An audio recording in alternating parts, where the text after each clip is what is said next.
اصحاب کہف کون تھے، ان کی تعداد کتنی تھی، وہ کتنا عرصہ سوتے رہے اور ان کے نام کیا کیا تھے؟ آپ اس ویڈیو میں جانیں گے ان عظیم ہستیوں کے بارے میں کچھ دلچسپ و عجیب حقائق۔ حضرت عیسیٰ علیہ السلام کے آسمان پر اٹھا لیے جانے کے بعد عیسائیوں کا حال بے حد خراب اور نہایت ابتر ہو گیا۔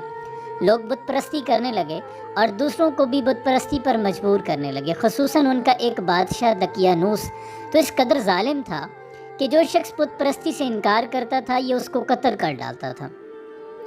اصحاب کہف شہر افسوس کے شرفاء تھے جو بادشاہ کے معزز درباری بھی تھے، مگر یہ لوگ صاحب ایمان اور بت پرستی سے انتہائی بیزار تھے۔ دقیانوس کے ظلم و جبر سے پریشان ہو کر یہ لوگ اپنا ایمان بچانے کے لیے اس کے دربار سے بھاگ نکلے اور قریب کے پہاڑ میں ایک غار کے اندر پناہ گزین ہوئے اور سو گئے۔ تو 300 برس سے زائد عرصے تک اسی حال میں سوتے رہ گئے، جس کا قرآن کریم میں بھی ذکر ہے۔ دقیانوس نے جب ان لوگوں کو تلاش کر آیا اور اس کو معلوم ہوا کہ یہ لوگ غار کے اندر ہیں تو وہ بے حد ناراض ہوا اور فرط غیظ و غضب میں یہ حکم دے دیا کہ غار کو ایک سنگین دیوار اٹھا کر بند کر دیا جائے تاکہ یہ لوگ اسی میں رہ کر مر جائیں اور وہیں غار ان لوگوں کی قبر بن جائے۔ مگر دقیانوس نے جس شخص کے سپرد یہ کام کیا تھا وہ بہت ہی نیک دل اور صاحب ایمان آدمی تھا۔ اس نے اصحاب کہف کے نام، ان کی تعداد اور ان کا پورا واقعہ ایک تختی پر کندہ کر کے تانبے کے صندوق کے اندر رکھ کر دیوار کی بنیاد میں رکھ دیا اور اسی طرح کی ایک تختی شاہی خزانہ میں بھی محفوظ کروا دی۔ کچھ دنوں کے بعد دقیانوس بادشاہ مر گیا اور سلطنتیں بدلتی رہی، یہاں تک کہ ایک نیک دل اور انصاف پرور بادشاہ جس کا نام بیدروس تھا تخت نشین ہوا، جس نے 68 سال تک بہت شان و شوکت کے ساتھ حکومت کی۔ اس کے دور میں مذہبی فرقہ بندی شروع ہو گئی اور بعض لوگ مرنے کے بعد اٹھنے اور قیامت کا انکار کرنے لگے۔ قوم کا یہ حال دیکھ کر بادشاہ رنج و غم میں ڈوب گیا اور وہ تنہائی میں ایک مکان کے اندر بند ہو کر خداوند قدوس عز و جل کے دربار میں نہایت بے قراری کے ساتھ گریہ وزاری کر کے دعائیں مانگنے لگا کہ یا اللہ عز و جل کوئی ایسی نشانی ظاہر فرما دے کہ تاکہ لوگوں کو مرنے کے بعد زندہ ہو کر اٹھنے اور قیامت کے یہ دن کا یقین ہو جائے۔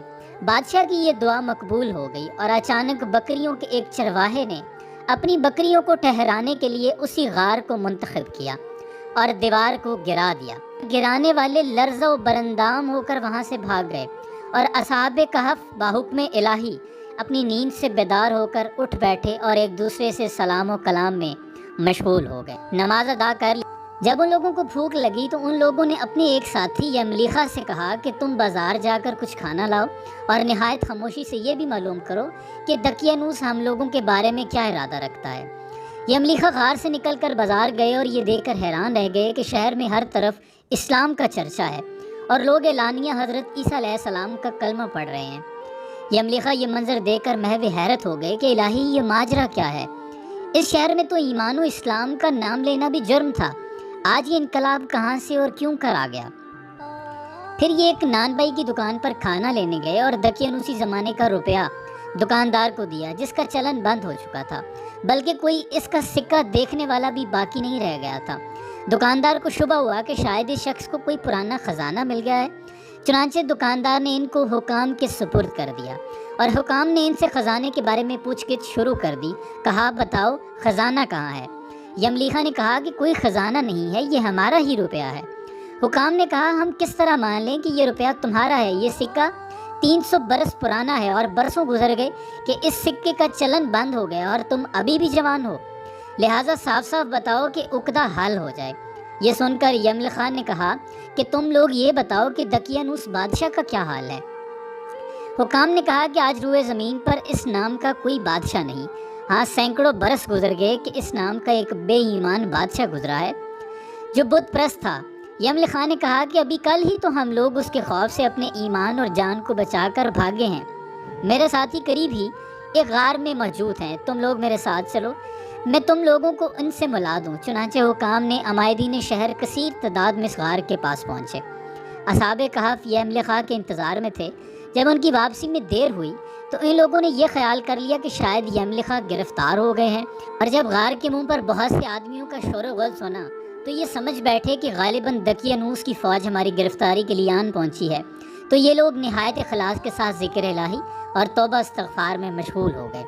حکام نے غار پر پہنچ کر تانبے کا صندوق برآمد کیا اور اس کے اندر سے تختی نکال کر پڑھا تو اس تختی پر اصحاب کہف کا نام لکھا تھا، اور یہ بھی تحریر تھا کہ یہ مومنوں کی جماعت اپنے دین کی حفاظت کے لیے دقیانوس بادشاہ کے خوف سے اس غار میں پناہ گزیر ہوئی ہے۔ تو دقیانوس نے خبر پا کر ایک دیوار سے ان لوگوں کو غار میں بند کر دیا ہے۔ ہم یہ حال اس لیے لکھتے ہیں کہ جب کبھی بھی یہ غار کھلے تو لوگ اصحاب کہف کے حال پر مطلع ہو جائیں۔ حکام تختی کی عبارت پڑھ کر حیران رہ گئے اور ان لوگوں نے اپنے بادشاہ بیدروس کو اس واقعے کی اطلاع دی۔ فوراً ہی بیدروس بادشاہ نے اپنے امراء اور عمائدین شہر کو ساتھ لے کر غار کے پاس پہنچنے کا فیصلہ کیا۔ اصحاب کہف نے غار سے نکل کر بادشاہ سے معانقہ کیا اور اپنی سرگزشت بیان کی۔ بیدروس بادشاہ سجدے میں گر کر خداوند قدوس کا شکر ادا کرنے لگا کہ میری دعا قبول ہو گئی اور اللہ تعالیٰ نے ایسی نشانی ظاہر کر دی جس سے موت کے بعد زندہ ہو کر اٹھنے کا ہر شخص کو یقین ہو گیا۔ اصحاب کہف بادشاہ کو دعائیں دینے لگے کہ اللہ تعالیٰ تیری بادشاہی کی حفاظت فرمائے، اب ہم تمہیں اللہ کے سپرد کرتے ہیں۔ پھر اصحاب کہف نے السلام علیکم کہا اور غار کے اندر چلے گئے اور سو گئے، اور اسی حالت میں اللہ تعالیٰ نے ان لوگوں کو وفات دے دی۔ بادشاہ بیدروس نے سال کی لکڑی کا صندوق بنوا کر اصحاب کہف کی مقدس لاشوں کو اس میں رکھوا دیا، اور اللہ تعالیٰ نے اصحاب کہف کا ایسا روب لوگوں کے دلوں میں پیدا کر دیا کہ کسی کی یہ مجال نہیں کہ غار کے منہ تک جا سکیں۔ اسی طرح اصحاب کہف کی لاشوں کی حفاظت کا اللہ تعالیٰ نے سامان کر دیا۔ پھر بادشاہ بیدروس نے غار کے منہ پر ایک مسجد بنوا دی اور سالانہ ایک دن مقرر کر دیا کہ تمام شہر والے اس دن عید کی طرح زیارت کے لیے آیا کریں گے۔ یہ واقعہ تفسیر خازن کے حوالے سے پیش کیا گیا۔ اصحاب کہف کی تعداد میں جب لوگوں کا اختلاف ہوا تو یہ آیت نازل ہوئی، محبوب فرما دیجئے کہ ان کی گنتی اللہ خوب جانتا ہے، انہیں نہیں جانتے مگر تھوڑے لوگ۔ ان میں سے کچھ کہیں گے کہ ان کی تعداد 3 تھی اور چوتھا ان کا کتا تھا، اور کچھ کہیں گے کہ ان کی تعداد 5 تھی اور چھٹا ان کا کتا تھا، کچھ کہیں گے کہ وہ 7 ہیں اور 8واں ان کا کتا ہے۔ آپ کہہ دیجئے کہ ان کی تعداد کو اللہ خوبی جانتا ہے اور بہت کم لوگ جانتے ہیں، پس ان کے مقدمے میں صرف سرسری گفتگو کیا کرو۔ حضرت عبداللہ بن عباس رضی اللہ تعالیٰ عنہ نے فرمایا کہ میں انہی کم لوگوں میں سے ہوں جو اصحاب کہف کی تعداد کو جانتے ہیں۔ پھر آپ نے فرمایا کہ اصحاب کہف کی تعداد 7 ہے اور 8واں ان کا کتا ہے۔ یہ تفسیر ساوی میں درج ہے۔ قرآن کریم میں اللہ تعالیٰ نے سورہ کہف میں فرمایا، کیا تمہیں معلوم ہوا کہ پہاڑ کی کھو اور جنگل کے کنارے والے ہماری ایک عجیب نشانی تھے؟ جب ان نوجوانوں نے غار میں پناہ لی پھر بولے، اے ہمارے رب ہمیں اپنے پاس سے رحمت دے اور ہمارے کام میں ہمارے لیے راہیابی کا سامان کر۔ تو ہم نے اس غار میں ان کے کانوں پر گنتی کے کئی برس تھپکا، پھر ہم نے انہیں جگایا کہ دیکھیں 2 گروہوں میں کون ان کے ٹھہرنے کی مدت زیادہ ٹھیک بتاتا ہے۔ ہم نے ان کا ٹھیک ٹھیک حال تمہیں سنایا۔ کچھ جوان تھے جو اپنے رب پر ایمان لائے، ہم نے ان کو ہدایت بڑھائی۔ اس سے اگلی آیتوں میں اللہ تعالیٰ نے اصحاب کہف کا پورا حال بیان فرمایا جس کا تذکرہ اوپر ہو چکا ہے۔ اصحاب کہف کا نام، ان کے ناموں میں بھی بہت اختلاف ہے۔ حضرت علی رضی اللہ تعالیٰ عنہ سے روایت ہے کہ ان کے نام یہ ہیں: یملیخہ، مکشلینا، مشلینا، مرنوش، دبرنوش، شازنوش، اور 7واں چرواہا تھا جو ان لوگوں کے ساتھ ہو گیا تھا۔ حضرت علی رضی اللہ تعالیٰ عنہ نے اس کا ذکر نہیں فرمایا۔ اور ان لوگوں کے کتے کا نام قطمیر تھا، اور ان لوگوں کے شہر کا نام افسوس تھا، اور ظالم بادشاہ کا نام دقیانوس تھا۔ اور تفسیر ساوی میں لکھا ہے کہ اصحاب کہف کے نام یہ ہیں: میکسملینا، یملیخہ، تونس، نیونس، ساریونس، زونوانس، فلسطینس۔ یہ آخری چرواہے تھے جو راستے میں ساتھ ہو لیے تھے۔ ان لوگوں کے کتے کا نام قطمیر تھا۔ یہاں میں سورہ کہف میں ایک اور پوشیدہ اور روح فرساں حقیقت، دلچسپ حقائق آپ کی خدمت میں گوش گزار کرتا چلوں کہ سورہ کہف میں مذکور اصحاب کہف کا کتا اپنے دونوں بازوں کو پھیلائے کیوں بیٹھا رہا؟ جیسا کہ قرآن میں اللہ نے ارشاد فرمایا۔ المانیہ جرمن کا ایک فزیشین ڈاکٹر بیان کرتا ہے کہ میں کسی سفر میں ایک بار ایئرپورٹ پر تھا کہ اچانک ایک نوجوان نے قرآن کا مترجم نسخہ مجھے گفٹ کیا۔ میں نے اس کا دل رکھنے کے لیے تھینکس کرتے ہوئے لے لیا۔ اس کے سامنے سے اوجھل ہونے کے بعد اس کو کوڑے دان میں پھینک دوں گا، میرے دل میں یہی خیال تھا۔ تھوڑی دیر بعد وہ میری نظروں سے غائب ہو گیا۔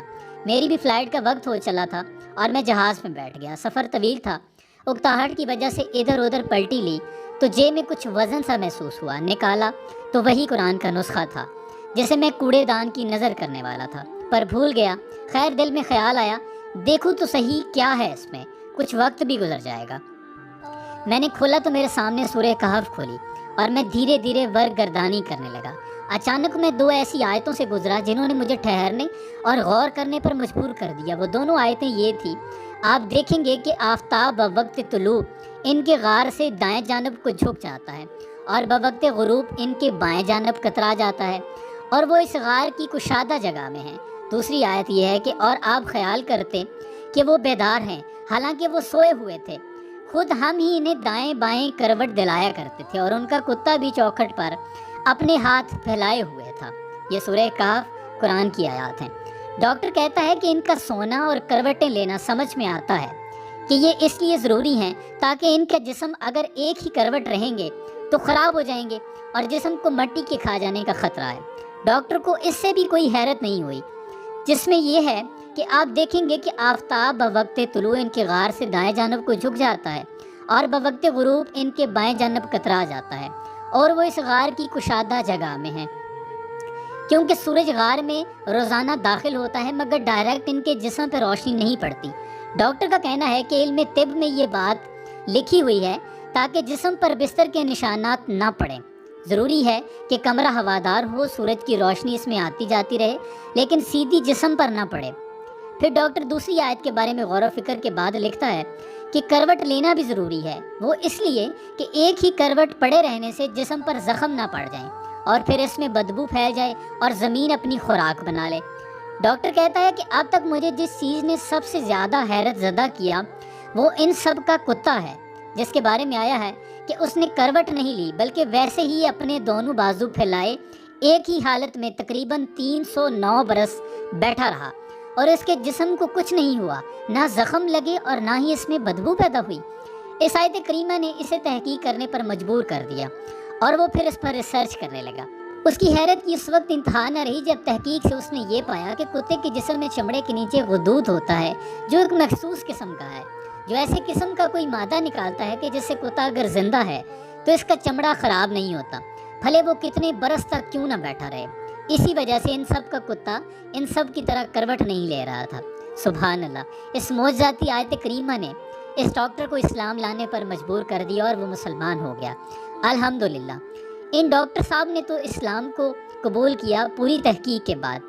اب آپ سوچیں کہ ہم میں کتنے لوگ ہیں جو قرآن کریم کو اس طرح پڑھتے ہیں جس طرح کے اس ڈاکٹر نے پڑھا، سمجھا، تحقیق و تدبر کیا، غور و فکر کیا اور ایک بہترین نتیجے پر پہنچا۔ اصحاب کہف کتنے دنوں تک سوتے رہے، اس حوالے سے قرآن کریم میں اللہ نے ارشاد فرمایا تو کفار کہنے لگے کہ ہم 300 برس کے متعلق تو جانتے ہیں کہ اصحاب کہف اتنی مدت تک غار میں رہے، مگر ہم 9 برس کو نہیں جانتے۔ تو حضور اکرم صلی اللہ علیہ وسلم نے ارشاد فرمایا تم لوگ شمسی سال جوڑ رہے ہو، اور قرآن کریم نے قمری سال کے حساب سے مدت بیان کی ہے، اور شمسی سال کے ہر 100 برس میں 3 سال قمری بڑھ جاتے ہیں۔